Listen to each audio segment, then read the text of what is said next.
surveillance for tracking mutations of the virus and in the tracing of the sources of community infections in people with no known contact with confirmed cases.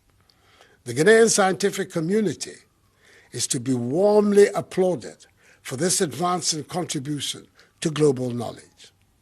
Their work makes us proud to be Ghanaians, and who knows, God may work through them to discover a vaccine.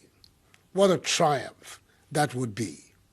Indeed, the recent genomic characterization of African coronaviruses by our own scientists illustrates the need to establish the enabling framework for sustaining vaccine manufacturing in Africa. We must advance African-led partnerships to drive scientific innovations for the control of viral diseases by vaccination.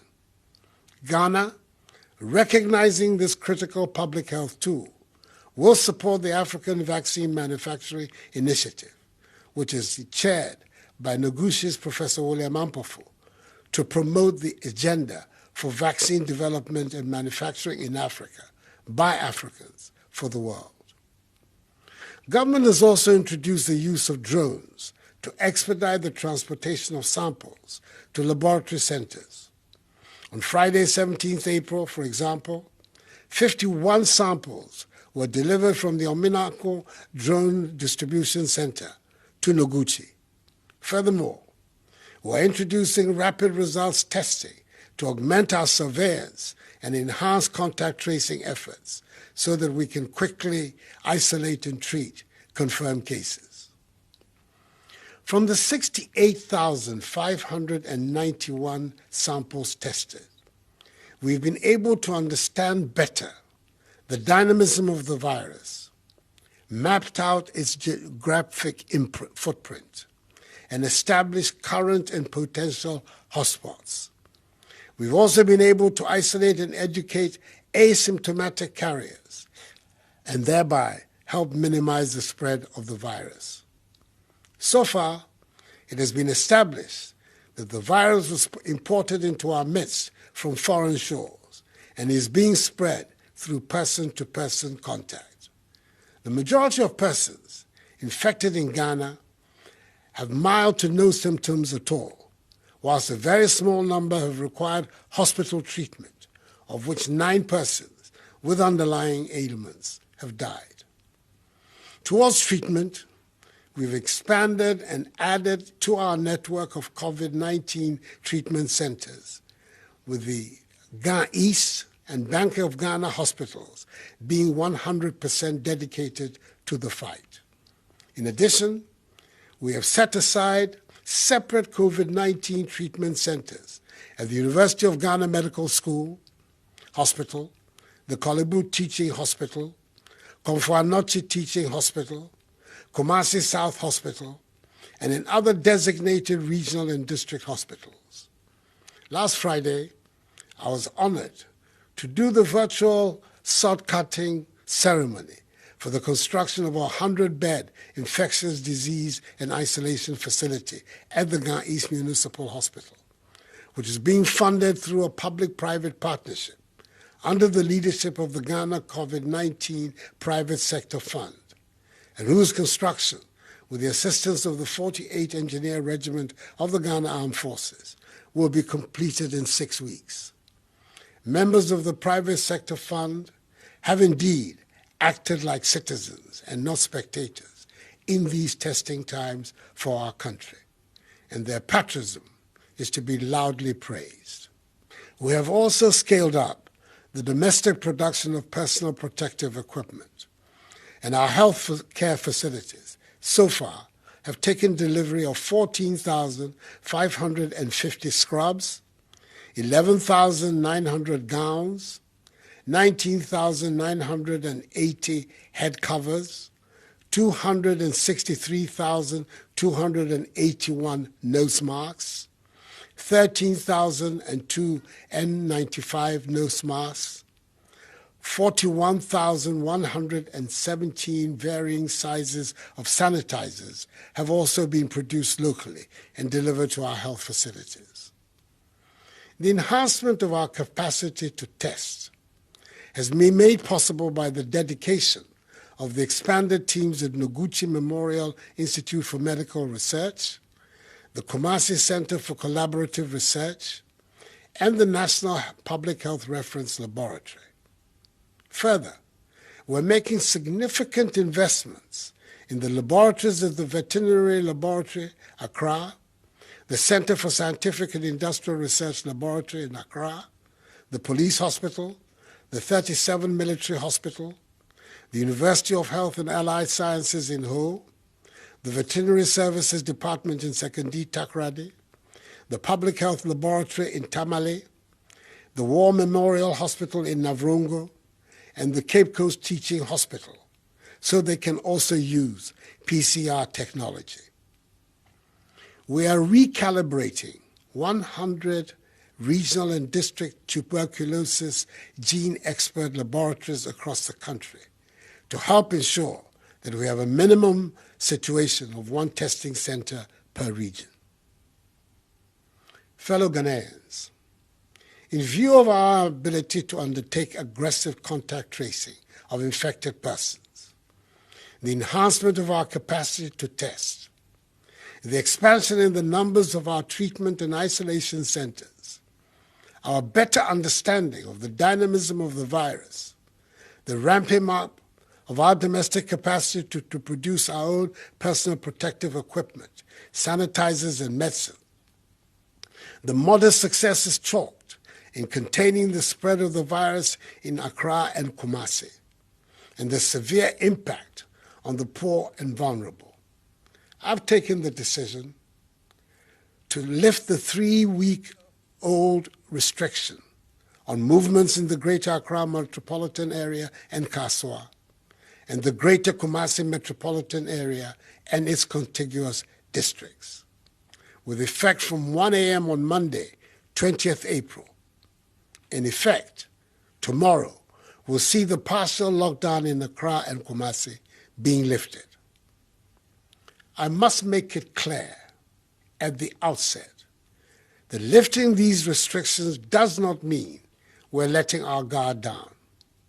All other measures are still firmly in place. For the avoidance of doubt, the earlier measures announced on Wednesday, 15th March, which have been extended, are still very much in force and have not been relaxed. I'm demanding even greater adherence to these measures. In here, I'm referring to the suspension of all public gatherings, including conferences, workshops, funerals, parties, nightclubs, drinking spots, beaches, festivals, political rallies, religious activities, and sporting events. All educational facilities, private and public, are to remain closed. Businesses and other workplaces can continue to operate, observing staff management and workplace protocols with a view to achieving social distancing and hygiene protocols. Operators of public transport, including our buses, trotros, and taxis, are to continue to run with a minimum number of passengers, as they have been doing for the last 3 weeks in maintaining social distancing. They must also continue to ensure the maintenance of enhanced hygienic conditions in all vehicles and terminals by providing, amongst others, hand sanitizers, running water, and soap for washing of hands. Domestic airlines are required to adhere to the same protocols. The Ministry of Local Government and Rural Development, together with metropolitan, municipal, and district assemblies, will continue to implement measures to enhance conditions of hygiene in markets across the country and expand the policy of alternate days for alternative products to improve social distancing in all markets. As has been established, the overwhelming majority of confirmed cases have come from travelers or from people who have come into contact with travelers. It is therefore incumbent on us to continue to be vigilant about travelers into our country until further notice, and to congratulate the men and women of the Immigration Service and the Marine Police Unit for their work in securing our borders. The arrest of 10 West African nationals in Tamale, who all tested positive for the virus. The arrest of the 6 Nigerian travelers who entered Ghana through unapproved routes along the Ghana-Togo border near Aflao, who also tested positive for the virus. And the recent arrest of 10 fishermen in the western region who returned from Côte d'Ivoire and have been quarantined testify to the determination of our security services to protect our borders. I have thus signed an executive instrument to extend the closure of our borders for 2 more weeks, beginning Monday, the 20th of April. Like the World Health Organization, WHO, has recently advised, I want to encourage you to wear a mask wherever you go, as it will help you not to contract the virus and keep it clean. If you own a business or are providing a service, i.e. a barber, a hairdresser, a tailor, a taxi driver, a trotro driver, and his mate, a shopkeeper, a food seller, please do well to use a mask. The Ministry of Health will very soon issue guidelines on face masks for public use. I entreat religious, traditional, community, and opinion leaders to partner with government in engaging, mobilizing, and enforcing adherence to social distancing and personal hygiene protocol practices in their respective communities. As difficult as it may be, I encourage all bereaved persons to conduct private burials of their loved ones, but ensure that the 25 personal limit is not breached. Indeed, some are burying their loved ones now in order to have the final funeral rites later. The morgues in the country are becoming full and will in themselves soon pose a public health hazard. So let us act quickly on this. As the day goes by, and as we continue to sustain a grip on the rapid spread of the virus, the systematic easing of these restrictions will be undertaken to bring life back to normalcy. Definitely, we will continue to record new cases of infections, particularly with our policy of aggressive tracing and testing. However, I want to assure you the government has put in place the appropriate measures to isolate and treat them. Should there be an unexpected outburst in infections within a community, I've put the health workers and the security services, including the police service and the armed forces, on standby to coordinate a rapid response of human and logistical resources, if necessary, to cordon, impose a curfew, trace, test, and treat infected persons in the affected community. Indeed, the focus of government's policy and action will be based on the implementation of the 3 T's, i.e. tracing, testing, and treating. In any event, stay at home unless it is absolutely essential. The movement of foodstuffs will continue from producing areas to the markets, and with the intervention of the metropolitan, municipal, and district assemblies, the markets will be better organized for the sale of foodstuffs. Fellow Ghanaians, as we fight to halt the spread of the virus, we're also engaged in fights on 2 other fronts, fights we must equally win.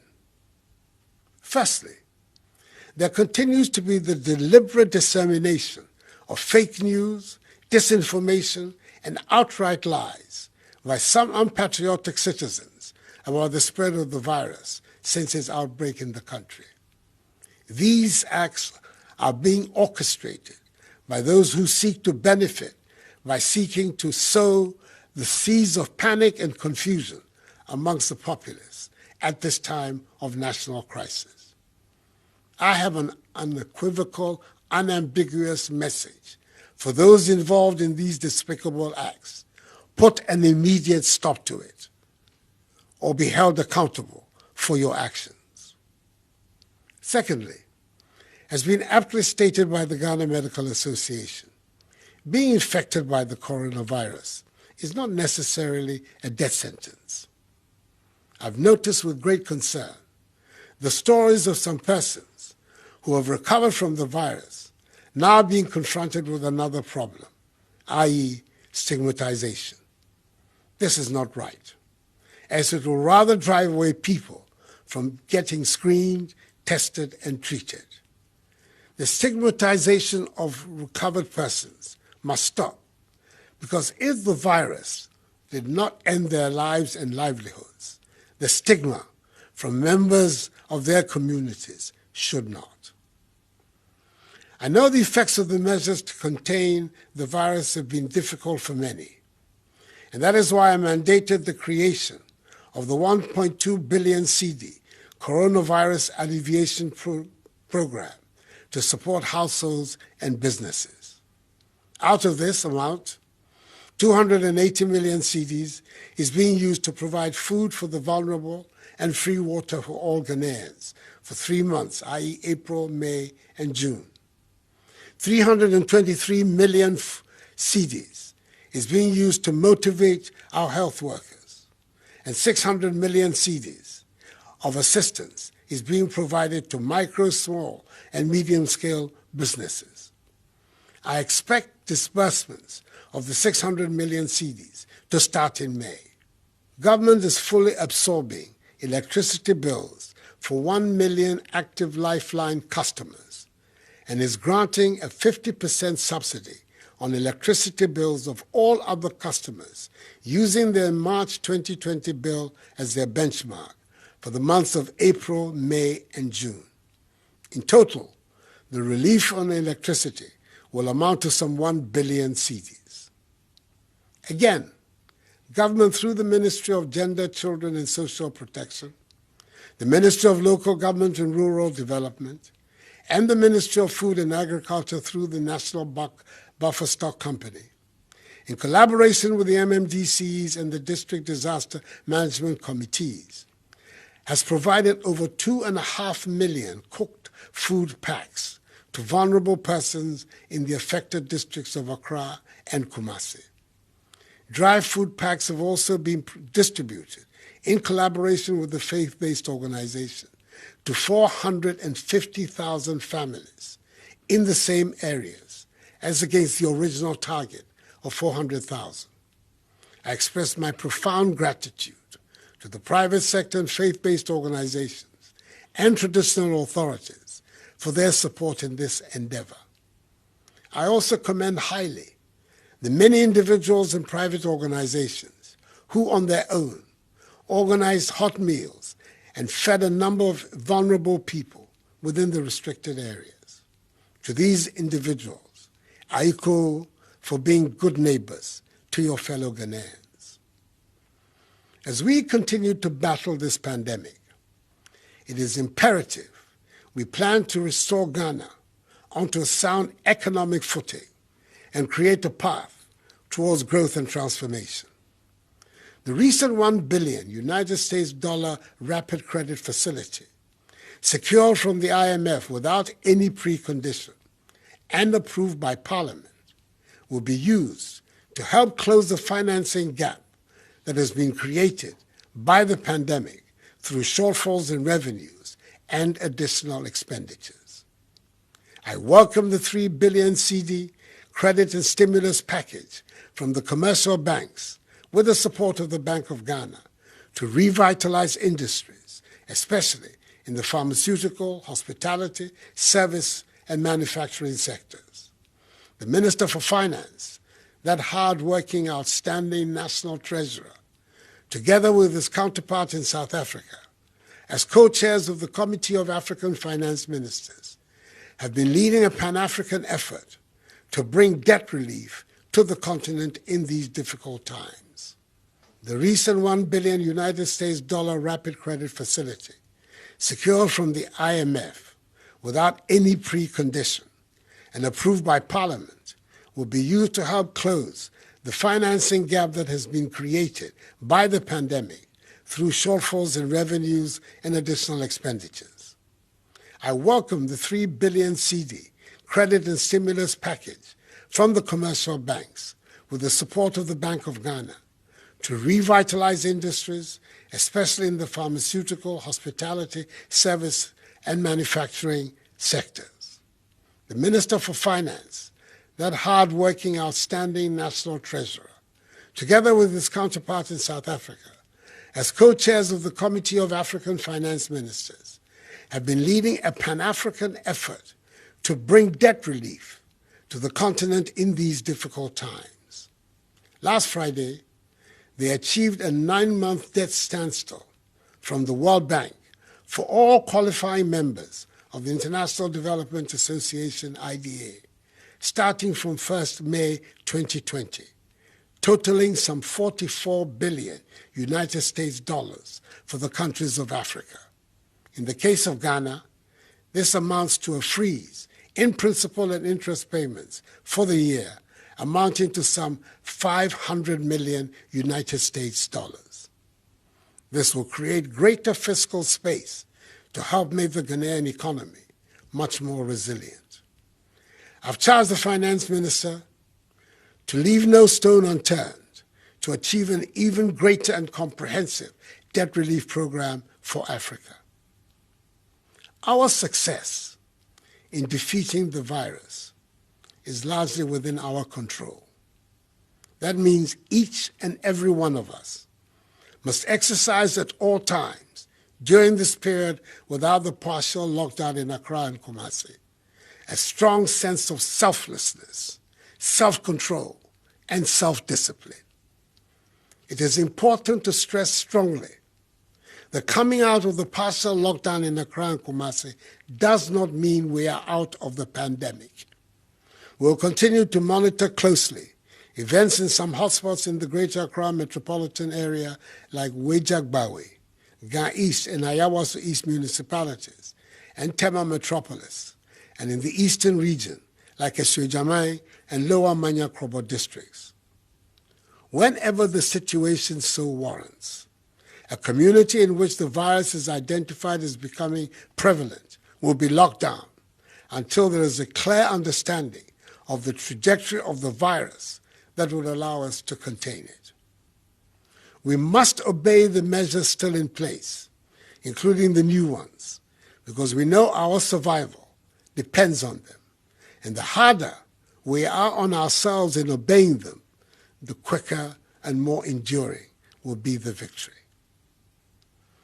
To Ghanaians in all parts of the world, I urge you to remain steadfast in abiding by the rules and regulations that have been put in place by your host countries to combat the virus. And I extend the condolences of all your compatriots at home to all families abroad who have lost their loved ones to the virus. And I take this opportunity to wish our High Commissioner to the United Kingdom and Ireland, my good friend, Papa Usuan Kuma, who has been affected by the virus, and other Ghanaians abroad who have been so affected, a speedy recovery. This disease is new, and it is in plain evolution, and there is therefore as yet no vaccine or cure.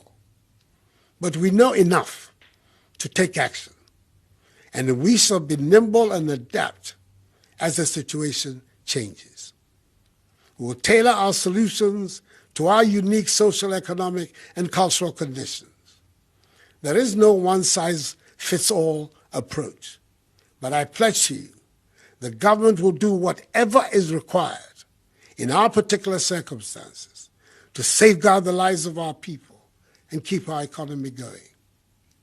Discipline, self-discipline, is that strong bridge that all of us, from the safety of our homes, in our workplaces, and in our communities, must build.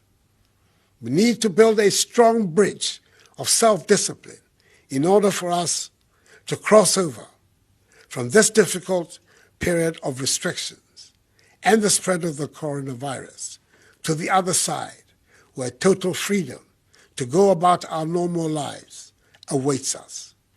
To defeat the virus and get there, we have to accept that we have to wash our hands, maintain good hygiene, refrain from shaking hands, wear our masks, and practice social discipline in all of our engagements. Fellow Ghanaians, we are confronting one of the greatest challenges of our generation. We have to win this battle. We have to defeat the virus. It is our behavior and response that will determine that. I have every confidence that collectively, we Ghanaians have it in us to rise to the occasion and become victorious. I'm very grateful for the great support you have given my government and I as we steer our country out of this crisis. Continue in unity to provide that support.